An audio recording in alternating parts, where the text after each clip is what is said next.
Hello everyone, welcome to ದಾರಾ ಮೈಸೂರು.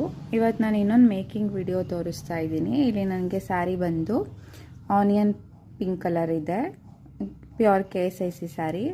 ಅವರು ಆ ಸ್ಯಾರಿಗೆ ಜಡೆ ಕೂಡ ಹಾಕಿಸ್ಕೊಂಡಿದ್ದಾರೆ ವಿತ್ ಬೀಡ್ಸ್. ಇದೇ ಬೀಡ್ನ ನಾನು ಸ್ಯಾರಿದ್ದು ಕುಚ್ಚಲ್ಲಿ ಕೂಡ ಯೂಸ್ ಮಾಡ್ತಾ ಇದ್ದೀನಿ. ಸಿಂಪಲ್ ಡಿಸೈನ್ಸ್ ಹಾಕು ಅಂತ ಹೇಳಿದರು, ಬಾರ್ಡರ್ ಡಿಸೈನ್ ಟೈಪು. ಡಿಸೈನ್ ಹೇಗೆ ಮಾಡೋದು ಅಂತ ತೋರಿಸ್ತೀನಿ. ಹೂ ಸ್ಟಾಪ್ಡ್ ಯು? ನಿಮ್ಮನ್ನ ತಡೆದಿರುವವರು ಯಾರು? ಸ್ಯಾರಿಗೆ ನಾನು ಇಲ್ಲಿ ದಾರಾನ ಸ್ಟಾರ್ಟಿಂಗ್ ಪಾಯಿಂಟಲ್ಲಿ ಗಂಟು ಹಾಕಿ ಇಟ್ಕೊಂಡಿದ್ದೀನಿ. ಅದೇ ಜಾಗದಲ್ಲಿ ಮತ್ತೆ ನೀಡಲ್ ಹಾಕಿ ತೆಗೆದು ಲೂಪ್ ಮಾಡ್ಕೋಬೇಕು.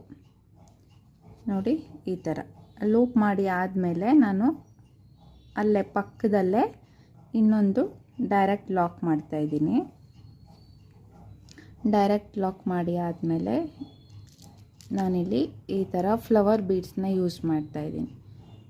ಬೀಡ್ ಹಾಕಿ ಬೀಡ್ ಲಾಕ್ ಮಾಡಿ, ಬೀಡ್ ಎಲ್ಲಿಗೆ ಬರುತ್ತೆ ಅಲ್ಲಿಗೆ ನೋಡಿ ಬಟ್ಟೆಗೆ ಲಾಕ್ ಮಾಡಬೇಕು.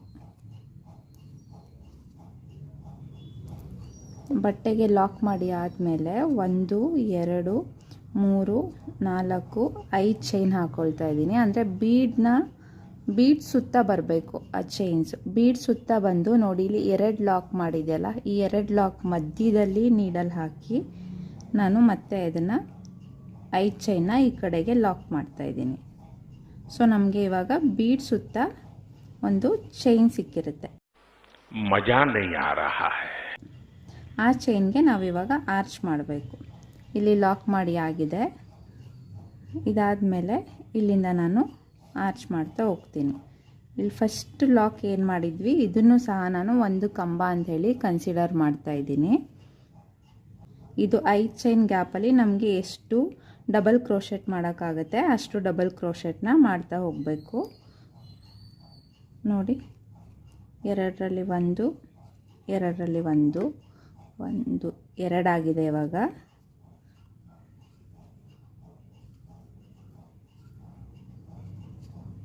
3 A few moments later 9.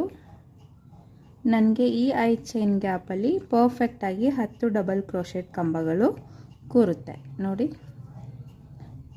Arch ಈ ಥರ ಬರುತ್ತೆ. ಮಜಾ ಆಯಾ. ಆಗ ಈ ಕಂಬ ಏನು ಹೈಟ್ ಇದೆ ಆ ಹೈಟ್ನ ಚೆಕ್ ಮಾಡಿ ಬಟ್ಟೆಗೆ ಎಲ್ಲಿಗೆ ಬರುತ್ತೆ ಅಲ್ಲಿಗೆ ನೋಡಿ ಲಾಕ್ ಮಾಡಬೇಕು. ಡೈರೆಕ್ಟ್ ಲಾಕು. ಪ್ರತಿ ಸರಿ ನಾನು ಇಲ್ಲಿ ಲಾಕ್ ಆದಮೇಲೆ ಅದ್ರ ಪಕ್ಕ ಇನ್ನೊಂದು ಲಾಕ್ ಮಾಡ್ತೀನಿ. ಡಬಲ್ ಲಾಕ್ ಮಾಡಿ ಆದಮೇಲೆ ಮತ್ತೆ ಬೀಡ್ ತೊಗೋಬೇಕು. ಬೀಡ್ ಲಾಕ್ ಮಾಡಿ ಬೀಡ್ ಎಲ್ಲಿಗೆ ಬರುತ್ತೆ ಅಲ್ಲಿಗೆ ನೋಡಿ ಮತ್ತೆ ಸೀರೆಗೆ ಲಾಕ್ ಮಾಡಬೇಕು. ಲಾಕ್ ಮಾಡಿ ಆದಮೇಲೆ 1 2 3 4 5 ಚೈನ್ ಹಾಕ್ತಾಯಿದ್ದೀನಿ. ನೋಡಿ, ಇಲ್ಲಿ ಇವಾಗ ಈ 2 ಲಾಕ್ ಮಾಡಿದ್ದೀನಲ್ವಾ, ಇದ್ರ ಮಧ್ಯದಲ್ಲಿ ನಾನು ನೀಡಲ್ ಹಾಕಿ ಈ ದಾರನ ಲಾಕ್ ಮಾಡ್ತೀನಿ. Why I don't understand. ನಾವೇನಾದರೂ ಡಬಲ್ ಲಾಕ್ ಬದಲು ಒಂದೇ ಸಿಂಗಲ್ ಲಾಕ್ ಮಾಡಿದ್ರೆ ಲಾಕ್ ಮೇಲೆ ಲಾಕ್ ಬೀಳುತ್ತೆ, ಸ್ಯಾರಿಗಳು ಸ್ವಲ್ಪ ರಿಂಕಲ್ಸ್ ಬರೋ ಥರ ಆಗುತ್ತೆ. ಅದಕ್ಕೋಸ್ಕರ ನಾನು ರಿಂಕಲ್ಸ್ನ ಅವಾಯ್ಡ್ ಮಾಡೋದಕ್ಕೆ 2 ಸರಿ ಲಾಕ್ ಮಾಡ್ಕೊಳ್ತೀನಿ. 2 ಸರಿ ಲಾಕ್ ಮಾಡಿ ಆದಮೇಲೆ ಮತ್ತೆ ಆ 5 ಚೈನ್ ಗ್ಯಾಪ್ಗೆ ಇವಾಗ ನಾವು ಕಂಬಗಳನ್ನ ಫಿಲ್ ಮಾಡ್ತಾ ಹೋಗಬೇಕು. ಟೋಟಲಾಗಿ ಒಂದು ಆರ್ಚಲ್ಲಿ ನಮಗೆ ಫಸ್ಟ್ ಲಾಕು ಸೇರಿ 10 ಕಂಬಗಳು ಫಿಲ್ ಆಗುತ್ತೆ. ಸ್ಯಾರಿ ಸಿಂಗಲ್ ಕಲರ್ ಇರೋದ್ರಿಂದ ನಾನು ಸಿಂಗಲ್ ಕಲರ್ ಆರ್ಚ್ನೇ ಕಂಟಿನ್ಯೂ ಮಾಡ್ತಾ ಹೋಗ್ತೀನಿ. ನಿಮಗೇನಾದರೂ ಸ್ಯಾರಿನಲ್ಲಿ ಕಾಂಬಿನೇಷನ್ ಇದ್ದರೆ ನೀವು ಡಬಲ್ ಕಲರ್ ಕೂಡ ಮಾಡ್ಕೋಬೋದು, ಅಂದರೆ ಮಧ್ಯದಲ್ಲಿ ಕಲರ್ ಚೇಂಜ್ ಮಾಡ್ಬೋದು. ಇಲ್ಲಾಂದರೆ ಇದೇ ಡಿಸೈನ್ಗೆ ನೀವು ಕುಚ್ಚು ಸಹ ಆ್ಯಡ್ ಮಾಡ್ಬೋದು. ಈ ಡಿಸೈನಲ್ಲಿ ಯಾವ ಥರ ಡಿಸೈನ್ನ ಚೇಂಜ್ ಮಾಡ್ಕೊಬೋದು, ಕ್ರಿಯೇಟ್ ಮಾಡ್ಬೋದು ಅನ್ನೋದನ್ನು ನಾನು ಲಾಸ್ಟಲ್ಲಿ ನಾನು ಡಿಸೈನ್ ಮಾಡಿರೋ ಅಂಥ ಫೋಟೋಸ್ನ ಶೇರ್ ಮಾಡ್ತೀನಿ. ವಿಡಿಯೋನ ಕೊನೆ ತನಕ ನೋಡಿ. ಹಾಗೆ ಈ ಡಿಸೈನ್ ಯಾವ ರೀತಿ ಕಂಪ್ಲೀಟ್ ಆಗುತ್ತೆ ಅನ್ನೋ ಇನ್ಫಾರ್ಮೇಷನ್ನು ಕೊಡ್ತೀನಿ.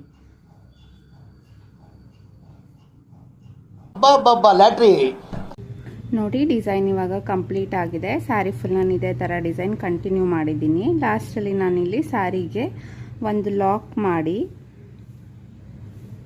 ನೋಡಿ, ಆರ್ಚ್ ಕಂಪ್ಲೀಟ್ ಆದಮೇಲೆ 1 2 3 ಚೈನ್ ಹಾಕಿ ಎಕ್ಸ್ಟ್ರಾ ಥ್ರೆಡ್ ಏನಿದೆ ಇದನ್ನು ಈ ಥರ ಕಟ್ ಮಾಡ್ಕೊತೀನಿ. ಇಲ್ಲಿ ನಮಗೆ ಎಕ್ಸ್ಟ್ರಾ ಬರೋ ಥ್ರೆಡ್ನ ನಾನು ಗ್ಲೂ ಹಾಕ್ಬಿಟ್ಟು ಸ್ಯಾರಿದು ಬ್ಯಾಕ್ ಸೈಡಿಗೆ ಕ್ರೋಶಾ ಡಿಸೈನ್ನ ಟರ್ನ್ ಮಾಡಿ ಇಲ್ಲಿ ಬ್ಯಾಕ್ ಸೈಡ್ ಏನು ಬರುತ್ತೆ ಇಲ್ಲಿಗೆ ಈ ಥರ ಗಮ್ ಹಾಕಿ ಅಂಟಿಸ್ಬಿಡ್ತೀನಿ. ಈ ಥರ ಲಾಕ್ ಮಾಡೋದ್ರಿಂದ ಇದು ಯಾವುದೇ ಕಾರಣಕ್ಕೂ ಓಪನ್ ಆಗಲ್ಲ, ತುಂಬ ಸೆಕ್ಯೂರ್ ಆಗಿರುತ್ತೆ. ನೋಡಿ ಡಿಸೈನ್ ನಮಗೆ ಈ ಥರ ಬಂದಿದೆ. ನಾನಿಲ್ಲಿ ಜಡೆಗೂ ಸಹ ಕ್ರೋಶಾ ವರ್ಕಲ್ಲಿ ಯಾವ ಬೀಡ್ ಯೂಸ್ ಮಾಡಿದ್ದೀನಿ ಅದೇ ಬೀಡನ್ನ ಯೂಸ್ ಮಾಡಿದ್ದೀನಿ, ಮ್ಯಾಚ್ ಆಗಲಿ ಅಂತ ಹೇಳಿಬಿಟ್ಟು. ಇದರಲ್ಲಿ ಏನೇನು ಡಿಸೈನ್ ಟ್ರೈ ಮಾಡಿದ್ದೀನಿ ಅನ್ನೋದನ್ನ ಇವಾಗ ಫೋಟೋಸಲ್ಲಿ ನಾನು ತೋರಿಸ್ತೀನಿ. Thank you so much. ನನ್ನ ಯೂಟ್ಯೂಬ್ ಚಾನಲ್ನ ಇನ್ನೂ ಯಾರೆಲ್ಲ ಸಬ್ಸ್ಕ್ರೈಬ್ ಮಾಡಿಲ್ಲ ಸಬ್ಸ್ಕ್ರೈಬ್ ಮಾಡ್ಕೊಳ್ಳಿ. ಹೊಸ ಹೊಸ ಡಿಸೈನ್ನ ಪೋಸ್ಟ್ ಮಾಡ್ತೀನಿ.